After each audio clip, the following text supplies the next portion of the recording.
I'm Lieutenant Curry with the Fairfax County Police Department's Public Affairs Bureau. Our crash reconstruction detectives are investigating a single vehicle crash with several injuries. So just before 5 o'clock this morning, officers responded to the intersection behind me. From what our detectives have been able to gather so far in this investigation is that the driver of this Lincoln SUV was likely traveling at a very high rate of speed as it crested the hill. When it crested the hill, the driver lost control. The vehicle then struck a tree, which caused the car to tailspin.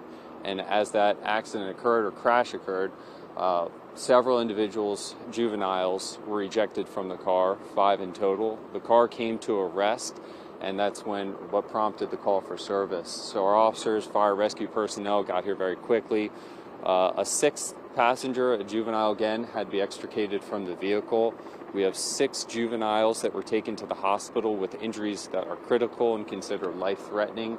The driver, who was wearing his seatbelt, was able to get out of the vehicle on his own, and he has since been arrested for driving under the influence.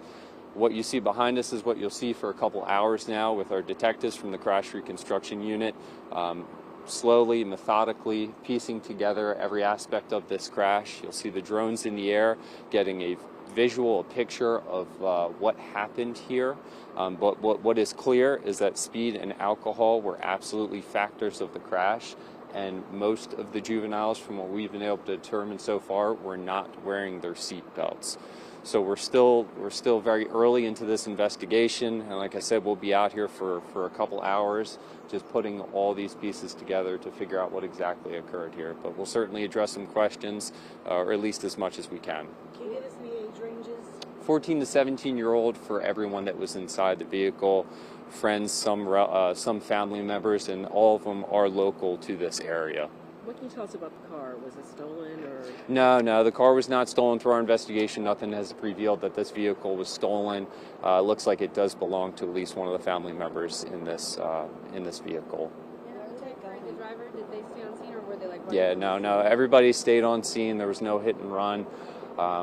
It was officers and fire rescue personnel that got here quickly and did everything that they could to try and treat every one of these patients that was inside the vehicle.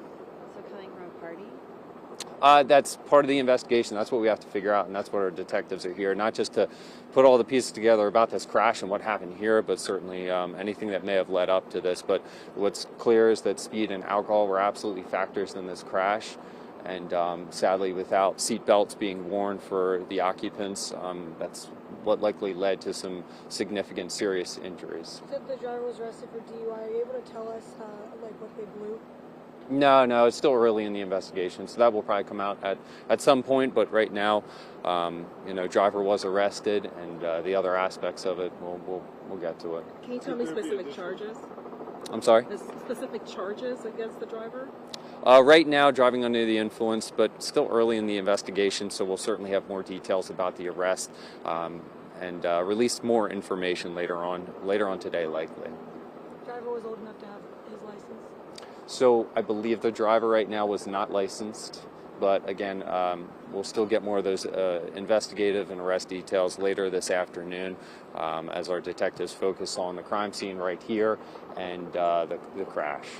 And then as an officer, just hearing that 5 people are ejected, they weren't wearing seatbelts, what's kind of your reaction to hearing something like that? You don't hear that every day of that many people being ejected. As an officer, as a parent, as anybody, you hear 6 juveniles taken to the hospital with injuries life-threatening. In the holiday season, we always focus on the Wednesday before Thanksgiving, where we know individuals are out consuming alcohol, and the assumption is it's adults who are out drinking, and it's easy to forget juveniles do partake in alcohol illegally, but it's an important reminder that kids need to be responsible. Parents need to have conversation with their loved ones, make sure everyone's safe, and it's a sad reminder that we need to make sure we wear seatbelts. Community member nearby. So we'll have more of an investigative update later on this afternoon, and follow our socials for that. Thank you.